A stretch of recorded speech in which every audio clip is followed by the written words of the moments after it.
Us old ladies can't remember words. The cigar of the sky. Eavesdroppin.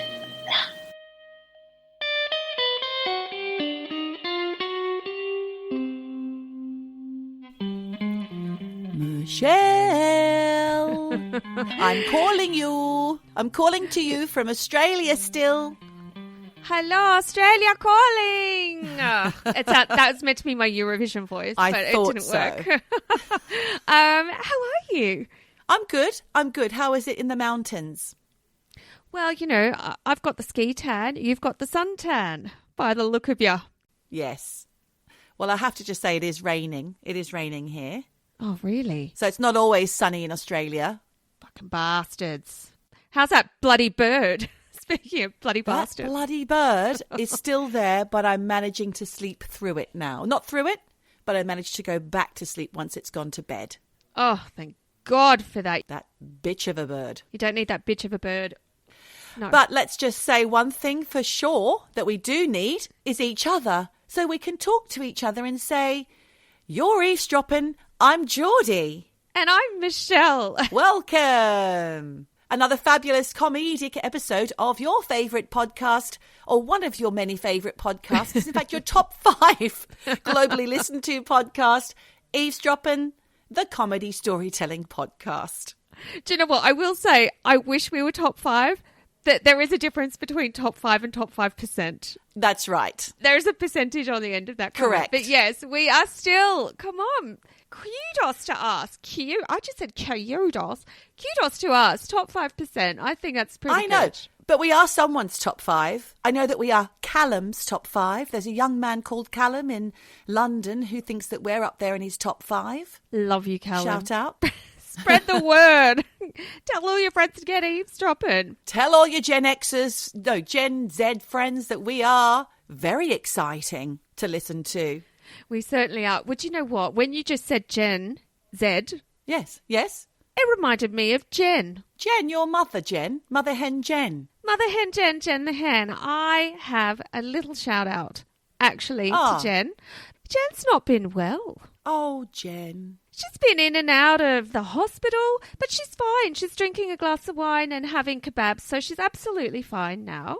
Well, she's been on my mind, so I'm glad that you're feeling better, Jen. Lots of love from me. But I did want to tell you something that she told me. What did she tell you? Jen had to go under emergency surgery and under general anaesthetic. Poor thing. When she came out, she doesn't know whether this was a near-death experience, fentanyl, or something else. Oh, but my God. She said that she hadn't woken up. She wasn't in recovery yet. She hadn't come out of the general anaesthetic. And she said all of a sudden she felt herself somewhere and she doesn't know where. She looked around and she was in a factory. What? She was in a factory and they all had on these 1950s shower cap style hairnets.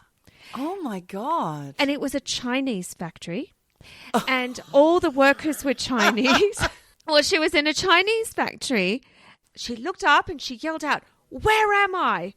And she's like, "I'm not meant to be here. I don't want to be here. I'm not meant to be here." And then, boom, she was back in her body. Oh, my God.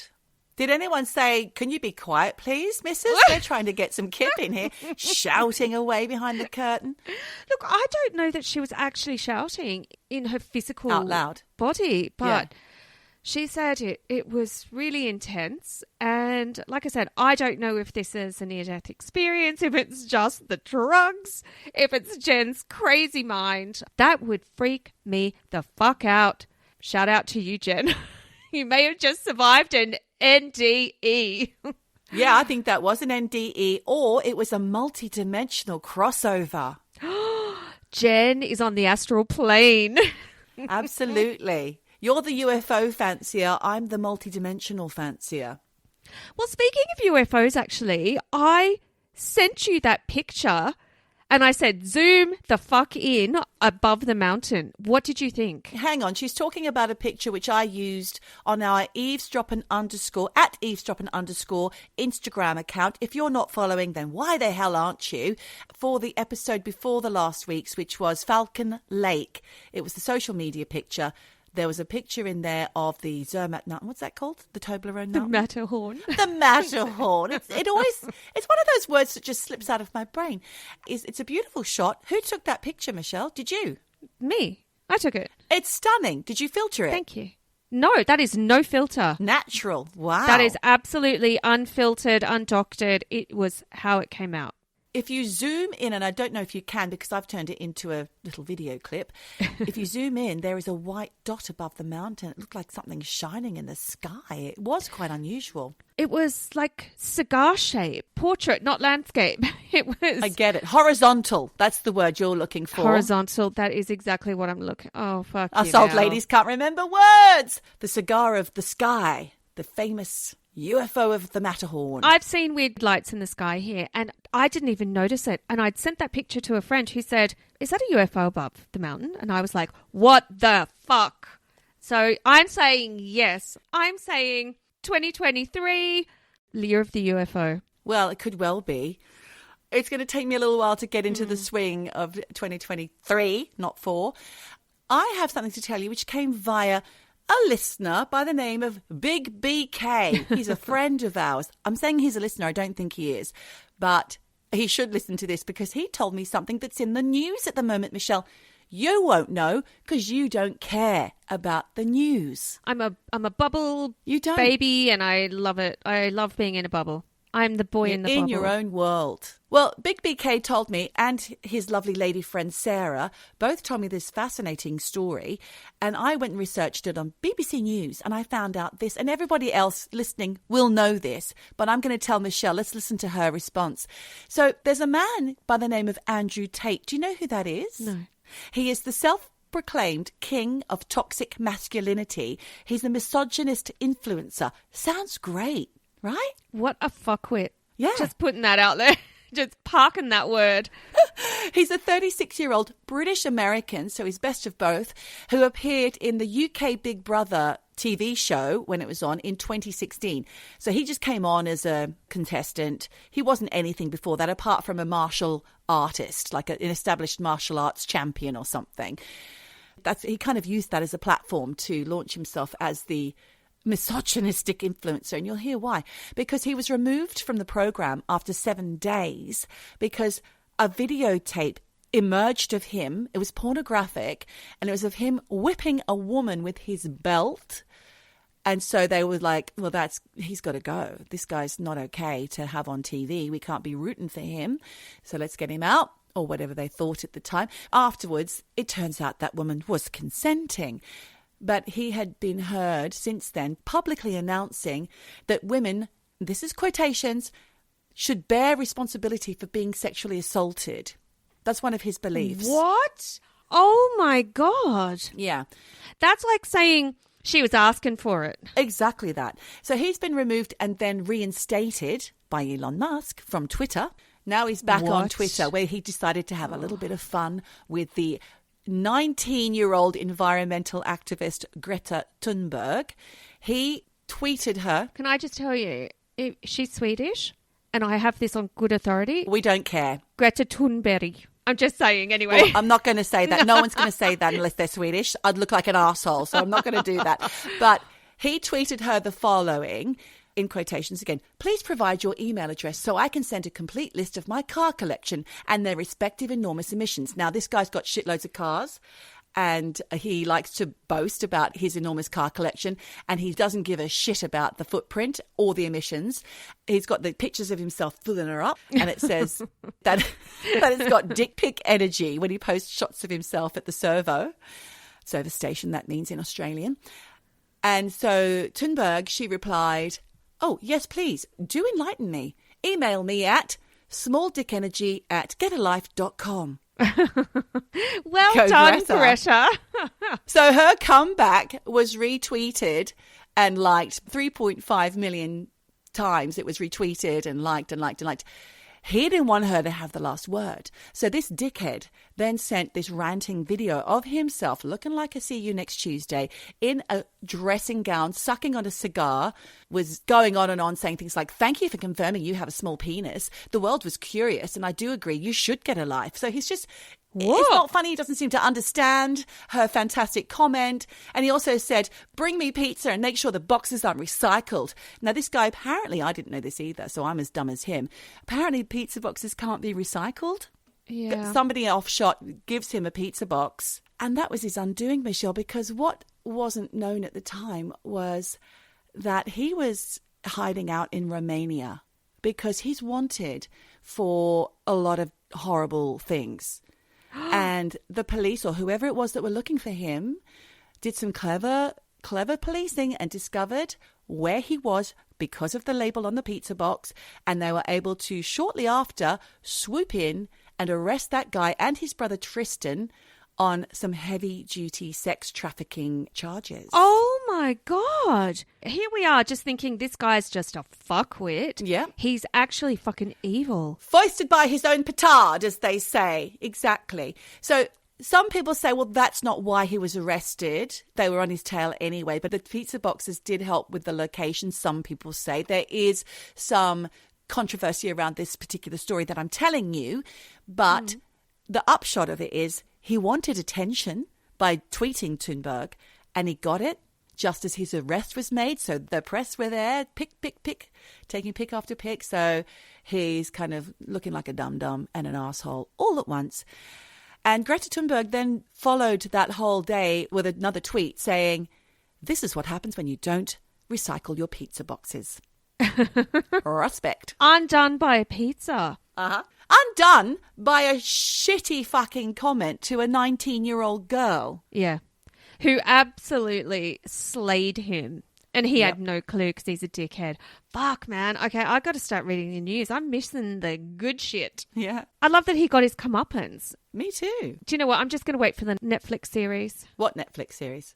Oh, on him. It's going to be a Netflix series. Yeah. Come on. I'd rather not give that person breath, to be honest. I'd hate for celluloid film to be wasted. I know they don't film in celluloid anymore. I realised that as soon as I said it. But, you know, waste of energy. A bit like when we were talking about Nixium last week. You know, you don't really want to give those awful people the airtime. Yeah. Also, it actually helped catch this motherfucker. Thank God he has small dick energy. And do you know what? I was going to say, anyone who has that many cars, pinky dick. Just saying. That's what I'm saying. And that's the word from Michelle on the street. It's a PD. Pinky dick. But I was going to just quickly tell you a little something that I found out I don't even know how, by accident. But a couple of weeks ago, one of our listeners, two actually, Jane and Lucy Beacon, twins. They get mentioned so often, bless them. Well, recently. They do. This is the year, 2023/24 is the year of the Beacon twins. Let them reign. But no, it was more about, we had talked a little bit about how if one of them passes over, they've given each other a code word. Correct. Well, do you know who else did this? Who? Houdini. Ah. The escapologist. Yes, I think we've even talked about this, haven't we? No. I don't know, but there is a Kate Bush song about this. Yes, that's right. It's called Houdini. It is called Houdini.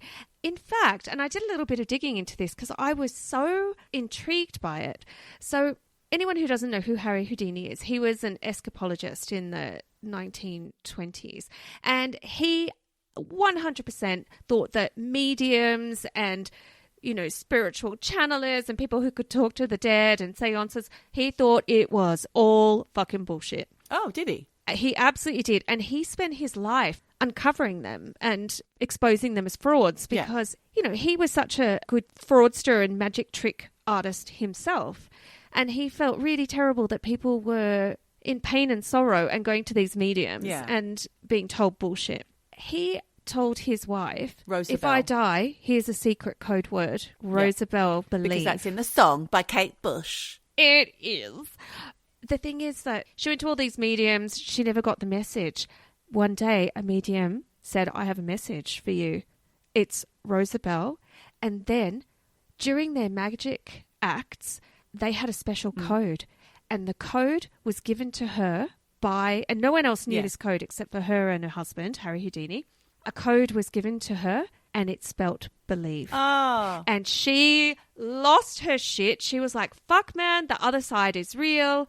And then, of course, everybody said it was a hoax. They said that she had gone to the the spiritualist, and they'd concocted this whole thing, press and money and, you know, selling books and whatever. And so we'll never really know. We'll never really know. So Jane and Lucy, I thought that was amazing that they are following in the footsteps of the late, great Harry Houdini. Yes. You got the vibes. I got the vibes. You got the vibes. I got the vibes. I have a story for you. And I'd heard about this story, but now that you're in Australia and I'm a little bit homesick, so instead of pining for that Aussie sun/rain, I dug deep. Yes. Actually, not that deep. But I found a case I think you're going to find insane. Are we talking a true crime case? It's true crime. Are we on true crime time? It's true crime time. So I'm pulling you out of New South Wales. Okay. And I'm taking you up to Queensland. Not to Brisbane, Vegas. No? Not going there. Okay. No. We're going to Queensland in 1997. And look, Australians probably know this case, but it didn't really get a lot of traction overseas. Mm-hmm. It's the case of Marion Barter. Oh. So before we get into it, I just want to say that in the late 60s, Marion Barter was married to Johnny Warren. Who's that? Well, anyone of a certain age living in Australia and who was into sport will know he was Australia's top soccer player and he was the captain of the Socceroos. Okay. And he was really influential in getting young people into soccer, which is why I knew about him. AKA football. Yeah, football. But, you know, Socceroos. You can't say football roos. Doesn't work. Doesn't work. But, you know, it was a quick marriage. They divorced 2 years later in 1969. Okay. And then Marion had 2 more husbands, divorced both of them. You know, according to reports, she was a bit of a dreamer. And was always on her quest for, like, to find her one true love. So I just want you to put a pin in that because this will come into play. Back to 1997. Marion Barter, who was 51 at the time, she started doing out-of-character things. 2 years earlier, she'd bought a house for 180,000 Australian dollars. That sounds like a lot back then, is it? Yeah, I think it was because 180,000 bucks back in the late 90s, you could get a fucking mansion for that. So I don't know what kind of house she bought. What did she do for a living? Well, she was a kindergarten teacher at the Southport School. And by all accounts, she was an excellent teacher. The kids loved her. The parents loved her. She was really inspiring to the point where in 1996, a year before our 1997 timeline, she was awarded the Queensland Teaching Excellence Award. Wow. And she was given that award by Aussie publishing legend Ita Buttrose. But on the 25th of April in 1997, out of nowhere, Marion sold her house for a loss in a quick sale. Oh, no. And she sold it for 165,000, which is 15 grand less than she paid. And 15 grand in 1997. That's a lot. It's a fuckload of money. Like that's probably, you know, between 80 and 100,000. Wow. And just for nothing. So she took a hit on that house, but she told her family, I've had enough. I just want some time out. And she planned to go traveling overseas for a year. And that's why she told her family she was selling the house. And honestly, why she just didn't rent that fucker out and go traveling with the rent money, who knows? But I want you to keep that in mind. I am pinning that. Pin, pin, pin. Then on 20th of June in 1997, Marion resigned from her teaching job. That she was so good at. Yep. And she resigned on a Tuesday. She was like, I'm done on the Friday. She gave 4 days' notice. Yep. And she was like, I'm going overseas. I'm going to go to England and be a teacher. But she said, I'm going for a year. Mm-hmm. And she wanted to renew her teacher's certification for the next school year.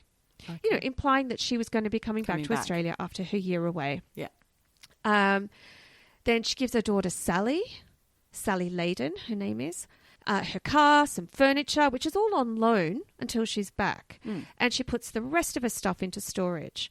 Then On June 23rd, in 1997, Marion's friend Leslie drives Marion to the Southport bus station so she can hop on a bus to Brizzy Airport, and she's off. Marion is on her way to the UK via Tokyo for trip of a lifetime. That sounds like something I once did. Well, I get it, but in context, she's 51. Yeah. She's not 21. Yeah. And she's got kids and a job and, a house and a mortgage. Yeah, and a life. She's ditched it all. Yeah. And it's hasty. Now, the thing is that there was an odd incident before Marion left that freaked her daughter Sally out. And it happened in March before Marion had put her house on the market and quit her job. And it happened one night when Sally had gone to the local Macca's, which was located in a petrol station. Yeah. She pulled in, and from where she was parked, she could see the pumps. It was like the car park for Macca's. This is Sally, the daughter. Yeah.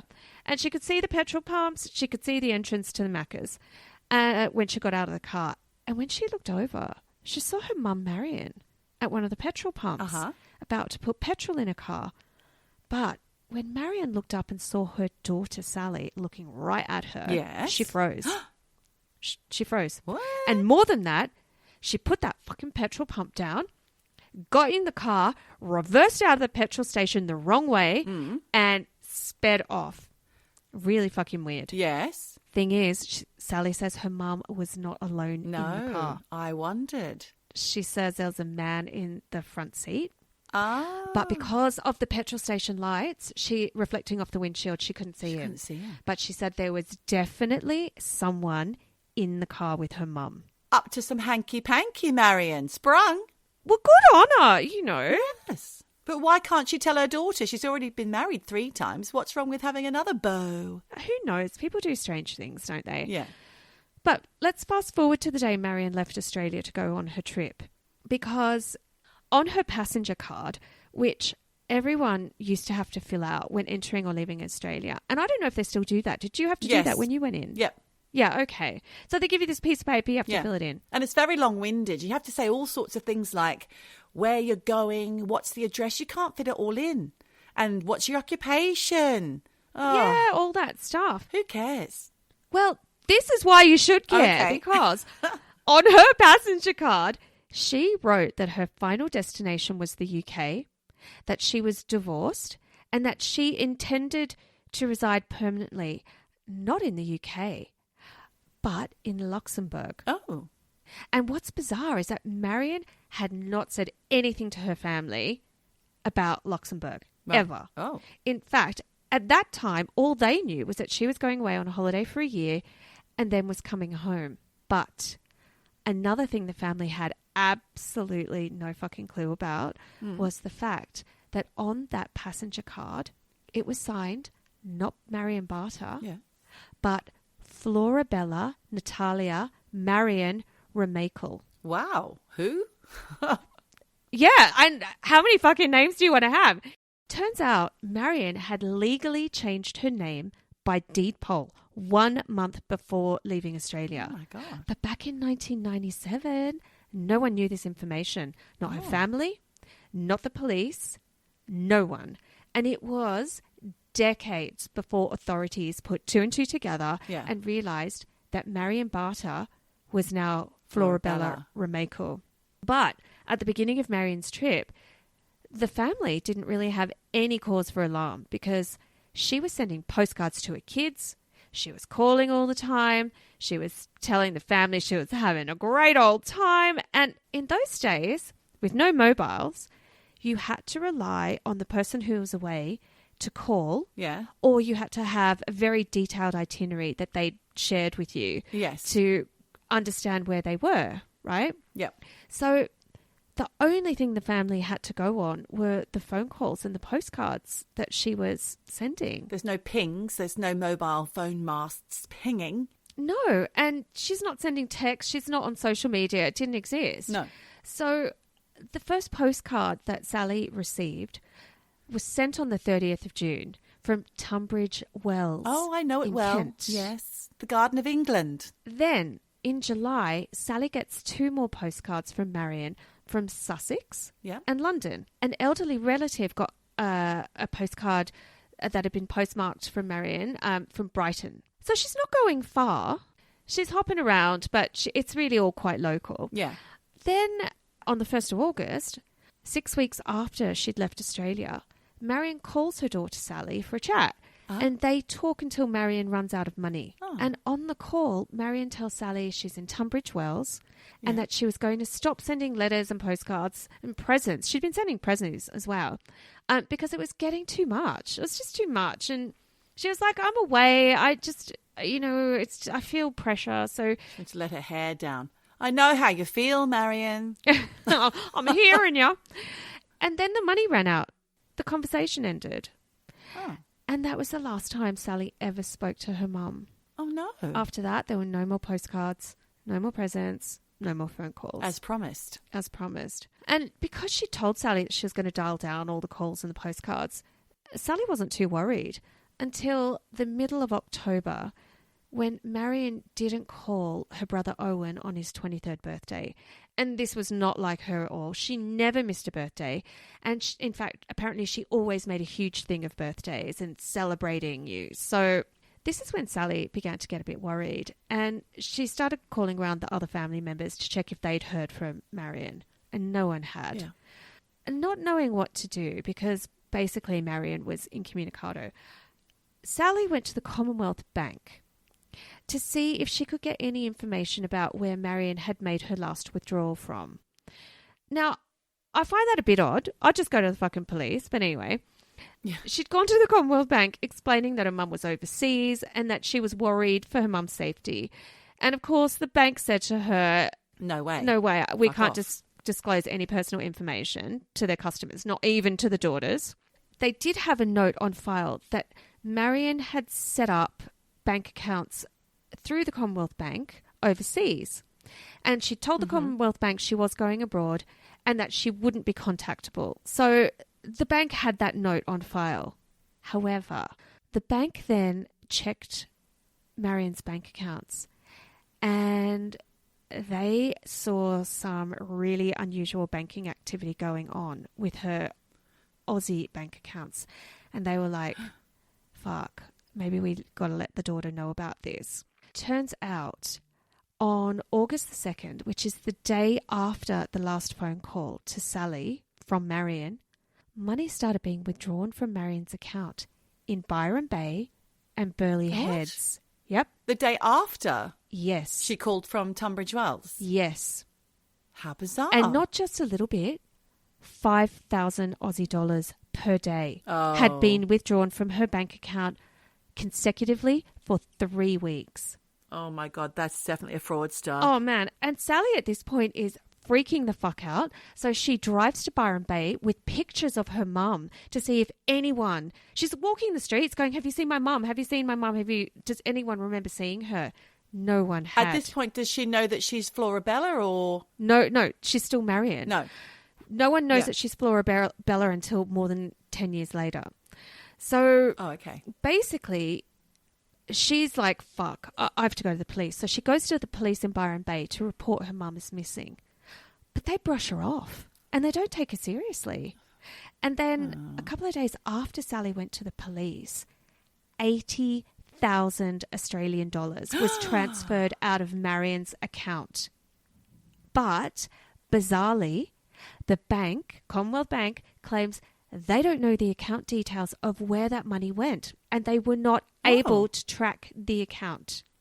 And I'm sorry, but that just sounds like fucking horse shit to me. That is bizarre. They should have fucking shut it down. Yeah, you would think so. When the daughter's calling and the police are now involved. Because, do you know what? Those kinds of amounts back in 1997, that's big That looks money. dodgy. And it's totally dodgy. Yes. You know, now they would just put a stop on it and wait until you contact them saying, no, this is absolutely fine. But no, they just let the bank accounts get cleaned out. Then, a few days after, the Byron Bay police call Sally saying, oh, we've located your mum. We've spoken to her and she says she doesn't want anything to do with you or her family and she doesn't want to be found. Wow. She doesn't want a location known and basically piss off. Sorry, that's the end. And no. Sally's like, what? She's incredulous because it does not add up. She had all the phone calls, the postcards, the gifts. That's crazy. That's not someone who wants to start a new life and just disappear. But the police say, well, I don't care what you say, Sally. We're satisfied. Case closed. And she was struck off the missing persons register. Oh, my God. By this time, Marion's accounts cleaned out, which meant the family had no further way of tracking where she might be. And, interestingly, the bank accounts Marion had opened in the UK and deposited money into for her travels, untouched. Yeah, empty. Yeah. Oh, untouched. Untouched. How did they track that down? Through the Commonwealth Yes. Bank. And from that moment on, the trail went cold on Marion.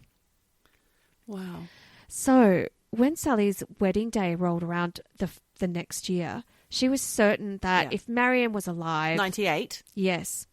That she'd be there. Because she'd been helping Sally plan that wedding before she left. She was really excited for her daughter. And when Marion was a no-show, that's when Sally really knew something had happened.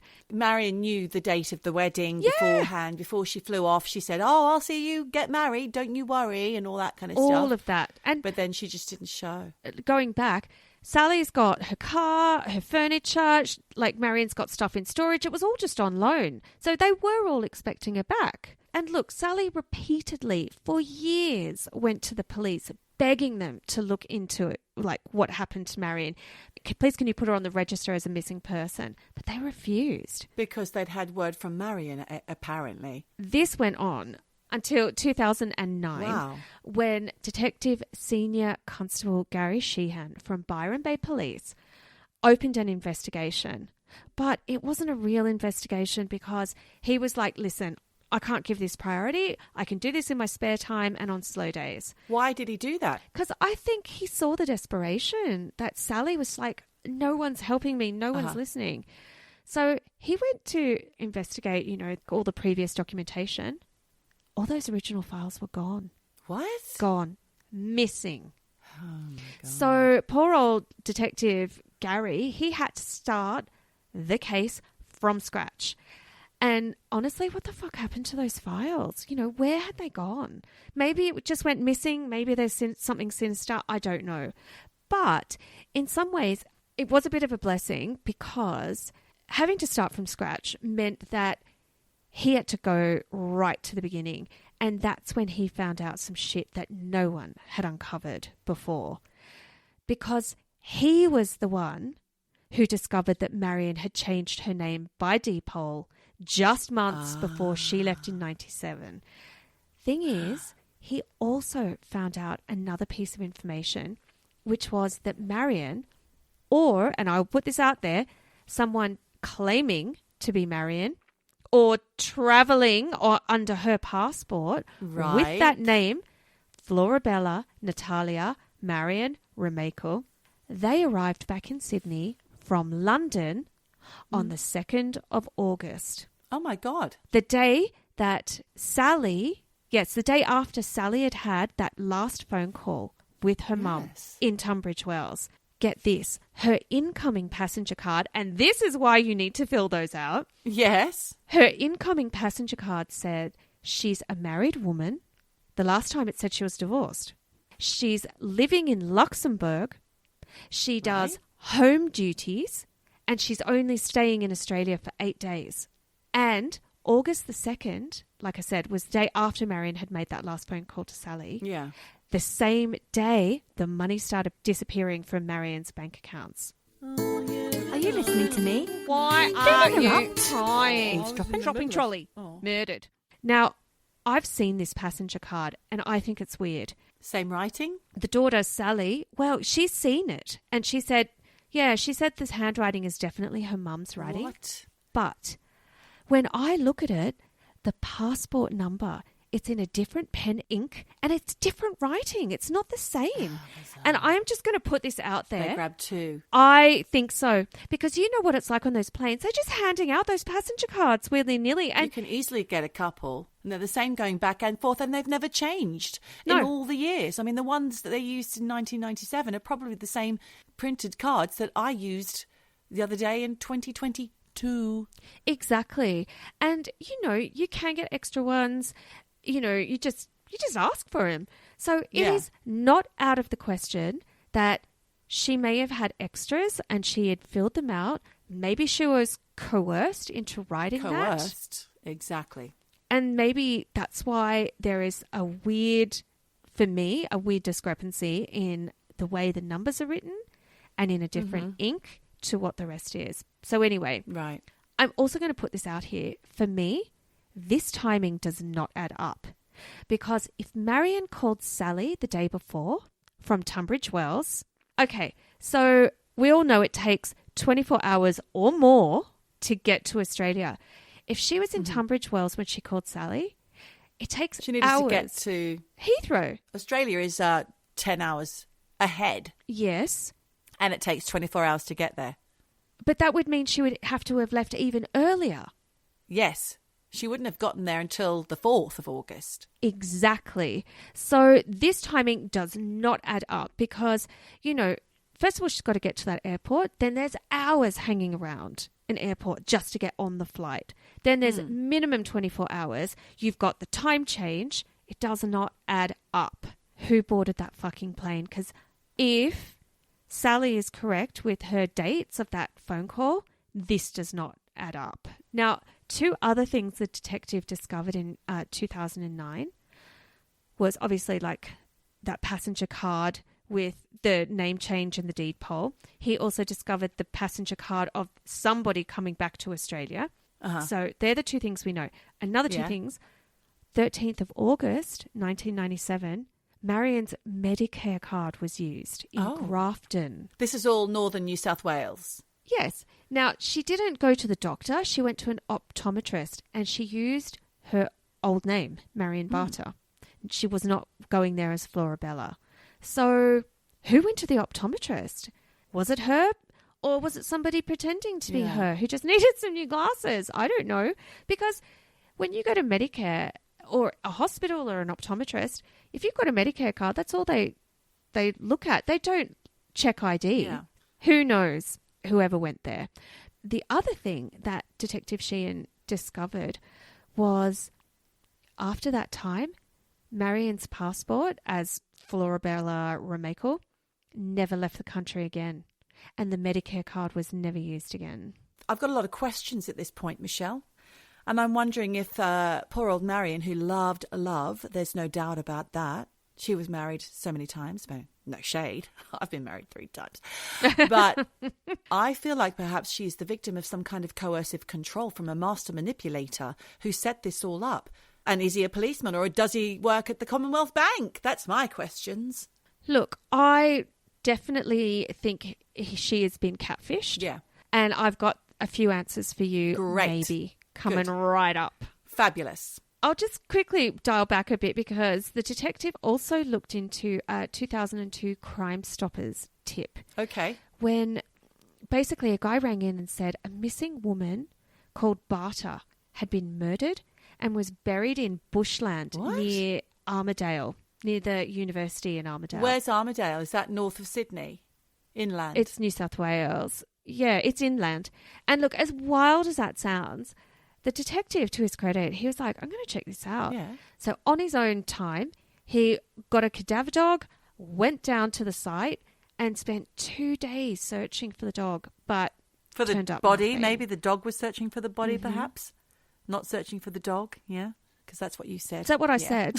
Oh, sorry. I meant searching with the dog, Yes. not for the dog. Sorry. We all make mistakes, Michelle. 22, 23, 24. What's she on about? Silly bitch.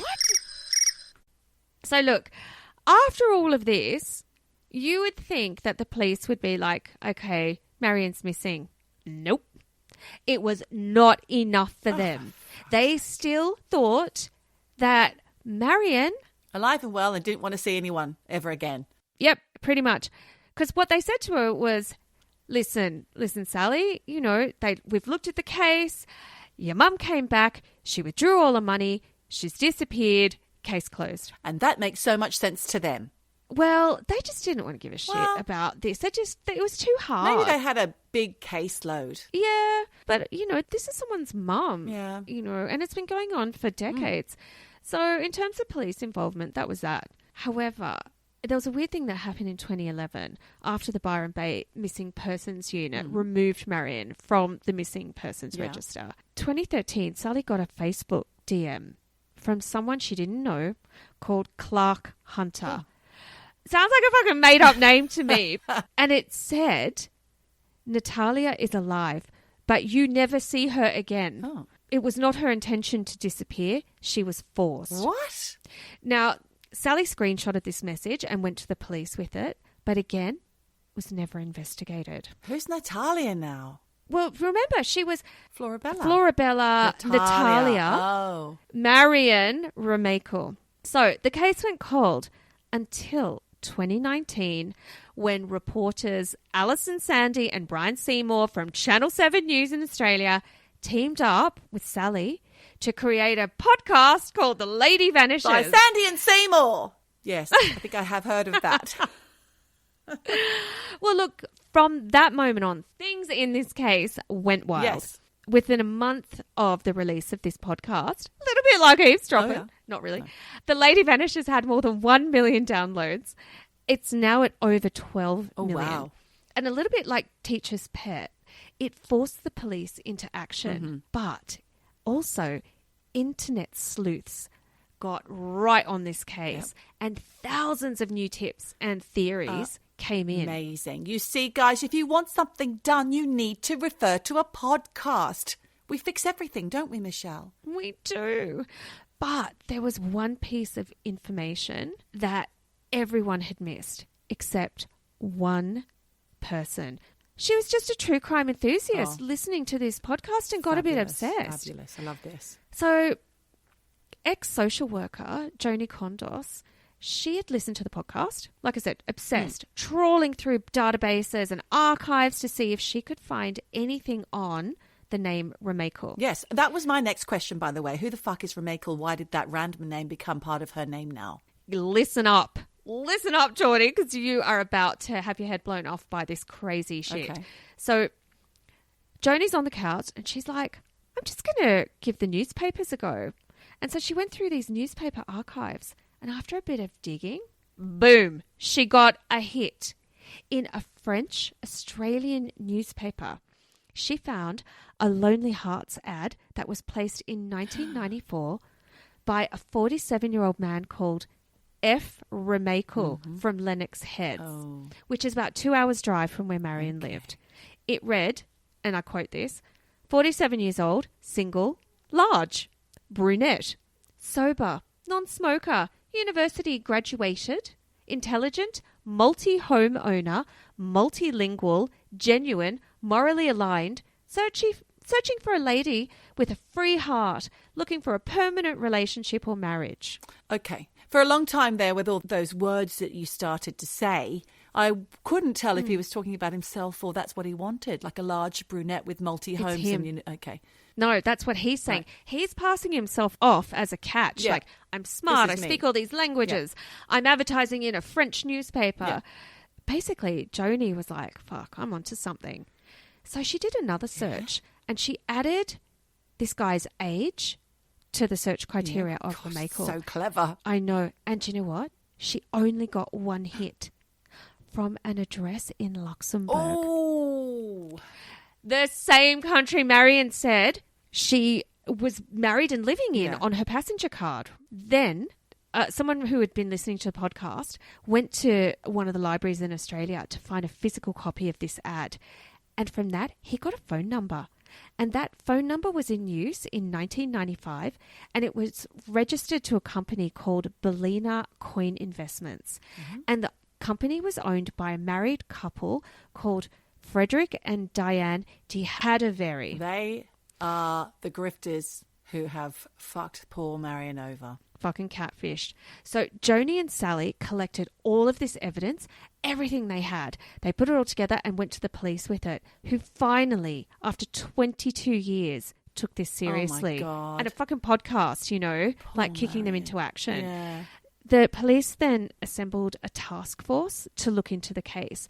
And they started with this guy, Frederick, who, when they tracked him down, turns out he has more than 30 aliases. Yes, of course he does. And he has changed his name by deed poll 12 times. Because he's a rotter. He's fucking dodgy. And his as. wife is as well. She's in on it too. No, No? she's a victim. Is she? Yep. So in June 2021, the New South Wales State Coroner launched an inquest into this case where Frederick was the main topic and a string of ex-partners and girlfriends and wives were in court to testify as to what a fucking asshole this guy was. Okay. He's called Rick Blum, Nick West, Frederick Remakel, Fernand Remakel. He's got all these other fucking names, all same guy. And pretty much all of these women had met this guy through Lonely Hearts ads. Oh, gosh. And then he'd whisk these women away on an exciting, romantic, expensive adventure. And then he would ask them to sell their houses or use their savings so they can start a new life together. Yeah. And if they said no, he would then ask them to invest in his new business, Okay. which was going to be a sure thing and make loads of money for them. And his ex-wife, Monique Cornelius, took to the stand and read out this fucking crazy letter that he had sent her in the 80s when he was using the name Frederick, and he was like, we're going to be on a yacht and we're going to, you know, leave the country. I love you, all this bullshit. And then Monique told police in a statement Frederick was always lying, that he invents and tells stories and then other stories to cover his back, and that's how he manipulates. And she said he manipulated and lied to me. At the beginning of our relationship, Yeah. she said he told her he worked for the British Embassy in Luxembourg as a special agent. Guy is out of his mind. Yeah. Then Diane de Hadevery, the fourth wife, she said they had both lived in Luxembourg. And they also had lived in a village near Tunbridge Wells, Oh, God. which obviously was the last place Marion called Yeah. from. And that he had asked Diane to invest all her money in his coin business because he wanted to trade in rare coins. Mm-hmm. So then another ex called Janet Oldenborough said a man called Rick West, one of his aliases, had wormed his way into her life after her divorce, where she, as a result of the divorce, had been given the house. Rick convinced her to move in with him on the French Riviera, but when they went to make the move, he said he wanted power of attorney over her and her property. Oh, God. Just in case something happened. And look, I don't think she did it, but when they left for their new life, he basically had all of her identity papers, the title deeds to her house, passport, everything. Oh, my God. And then, conveniently, while he had them, they all got stolen. Mm-hmm. And the other thing is that Janet and Rick / Frederick / fucking crazy catfish man, he'd taken her on a holiday to all the places Marion had sent postcards from. Oh, wow. Tunbridge Wells, London, Brighton, Sussex, all the same places. Yeah. Then, in February 22, almost a year ago, they got Frederick in court. How old is he now? He's 80 years old and this tiny little man who's all hunched over. But don't let that fool you because this guy is a fucker. And he basically said, I never knew Marion. And all those women who had testified to his character, saying he was a manipulator, he tried to coerce them, they sold their houses, gave him all the money. He said they're all lying. Lies, lies, lies. He denied everything. But where the fuck is Marion? And there had to have been somebody else helping him, unless it was Marion that was still under his spell. I don't understand. Well, we know that people are under spells, especially after we'd heard Nixium last week with Keith Raniere. People can be brainwashed. But, you know, the court had heard woman after woman basically giving the same account of this guy being controlling and manipulative and playing on their loneliness and trying to get his hands on their houses and their money or to get them to invest in his shonky business. And all of the stories were so similar to Marion's that the court kept saying, "Where's Marion? Where's Marion? Tell us where she is." And finally, he did admit that he'd had a 4-month affair with Marion from February to June in 1997, the same month that Marion left Australia. Right. Which could make him the man in the petrol station, right? I would assume so, yeah. And then he did admit that he placed the Lonely Hearts ad under the name Fernand Remakel. And that, yes, Marion had responded to a message and that they'd met 3 or 4 times at her home, but without his wife's knowledge. And that he'd ended it before she left for Europe because he said she was a sex addict. And he called it off. It was too much. I doubt that is accurate. He may have had the second wife or the third or fourth wife at the time, but he also married her and made her change her name to Florabella Natalia. Or something else fucked up was going on. There must be some kind of marriage certificate somewhere because Marion believed she was married to him. And she got a new fucking passport, Australian passport in that name. Yeah. You can't do, I mean, you know, maybe by deed poll, but... So who countersigned it? I don't know. Come on, police. I have not seen that documentation. On, So basically, at the coroner's court, he denied knowing anything about her or where she went, and he claims he has no idea what happened to her after he called it off because she was a sex addict. And he had no idea or any involvement in the money being siphoned out of her bank accounts, despite the fact that he travelled to Europe on June 17, 1997. That's the day she... 5 days before, before Marion left for the UK. And then, get this, he returned to Australia on July 31, 2 days before Marion, Florabella, supposedly came back to Australia under the Remakel passport. Yeah. I wonder if she wasn't in Tunbridge Wells when she said she was. Who knows? There's no way of checking, is there? She's calling from a payphone. Yeah. Those records are long gone. Look, you know, people I've seen on the internet, people say, oh, maybe she had mental health problems. Maybe she did want to disappear. Maybe she was catfished. Sorry. Is she alive? Has she been murdered? No one fucking knows. Yeah. And the upshot here is basically the coroner was scheduled to hand down a verdict on the 30th of November, 2022. So just a few months ago. But on the 29th of November, it was announced that the findings had been vacated, which basically means their findings in this case have been postponed following further investigations. Okay, so watch this space, Michelle. Watch this space. But as far as I could make out from looking at the documents, Frederick fucking Remakel was not charged. No, enough for nothing. He's been charged with nothing because he was just denied. Bastard. Marion's never been found. Her daughter, Sally, still has no answers, but it's an ongoing case. There's now a reward for 500,000 Australian dollars. Wow. For info leading to an arrest or finding her. So look, you just never know how this is going to play out. And look, there is so much more to this case because this podcast, The Lady Vanishes, goes on and on and on for many, many episodes. So I'll put that in the show notes. Okay. It's easy to find this podcast, but that is where we're at in a nutshell. Oh my God, Michelle. I think I'm addicted. I think I need to get listening to that podcast immediately. I want to know. And I think you eavesdroppers are going to have to suddenly have an interest in this because this could be something that, much like other stories like The Teacher's Pet and Teacher's Pet, Melissa Caddick, we keep coming back to with more and more and updates. It runs and runs. It's got legs. Poor old Marion Barter, Remakel, whatever she wants. Where is she? Where is she? Look, you know, apparently her pension's never been touched. Her bank accounts have never been touched. Yeah. Like, come on. You can't live in Australia. You know, it's fucking expensive there. She's You cannot. not alive.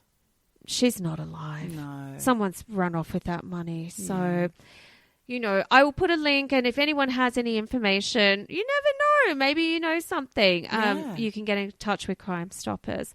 But that's the story of Marion Barter. Oh, thanks, Sad. Michelle. That is a sad story. Thank you for enlightening us on the Marion Barter tale of intrigue and twisty turny. Very unusual. It's bizarre. And like I said, Australians probably know this case, but it has not had a lot of traction overseas. And I hope if you did know this case that you heard maybe some new information, maybe, you know, there were some facts you didn't know. If you've got any ideas or you want to talk about it, get in touch. Do write in. Hello at eavesdroppinpodcast.com. Exactly. And don't forget also the Patreon page. We do have little goodies on there. I did mention it before. We would love you to sign up if you have a spare $1 or $2 to contribute to our fund. Not fund. Like, we give you things back. You know, you get extra content on there. You get deep dives. You get small dives. You get kid-friendly content. And you may even get a badge. We're working on all of that. But you know, Geordie, aside from all that, there is only one thing left to say. Yes, indeed, Michelle. And I will tell you what that thing is. It is, wherever you are, whatever you do, just keep eavesdropping. Eavesdropping. Eavesdropping. Dropping. Eavesdropping. Dropping. Eavesdropping. Eavesdropping. Dropping. Dropping. Eavesdropping.